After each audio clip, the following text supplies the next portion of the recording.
Rachel McAdams practically carries this movie, starring as Becky Fuller, an energetic producer for a local morning news program who finally gets the chance of a career when she's offered the job running Daybreak, a fledgling national program similar to Today or Good Morning America, that needs a huge ratings boost to keep it from getting cancelled. Diane Keaton and Harrison Ford star as the veteran co-anchors for this program, who seem to constantly be annoying each other when off camera. Jeff Goldblum is featured as Becky's unscrupulous boss who cares only about ratings, showing little faith in young Becky's abilities to turn the show around. Sadly though, Goldblum seems mostly wasted here. His normal zippy and ambitious persona is dampened by boring and expositional writing. Luckily, the opposite is true of Ford, who absolutely shines as Mike Pomeroy, a respected and dignified Tom Brokaw-esque anchor of decades past, now forced to host the cheesy morning program because of a clause in his contract. Nearly every laugh in this film comes from Pomeroy's stubbornness and grumpy demeanor, hilariously refusing to report on any story that isn't hard news. Ford is obviously best known for his iconic roles in action-adventure films, but I've also been a huge fan of his work in funnier roles too, like 6 Days, 7 Nights, The Frisco Kid, and Hollywood Homicide.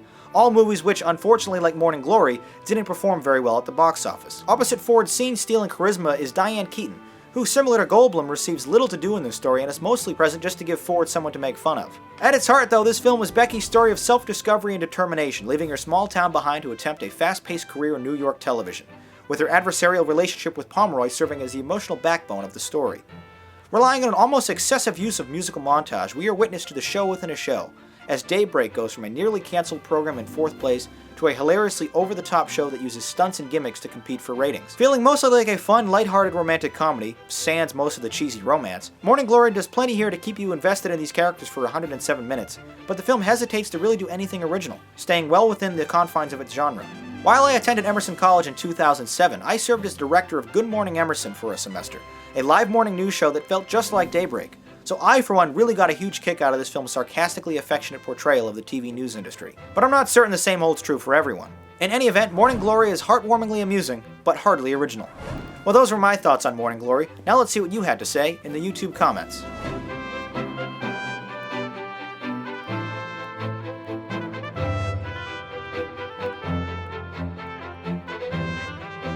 To rate Morning Glory, let's bring in the Rate-O-Matic. A good and an alright. Honestly, this movie wasn't anything terribly special, but Harrison Ford was hilarious. I gave this movie a 6 out of 10. Although none of you were really impressed by this film, none of you hated it either.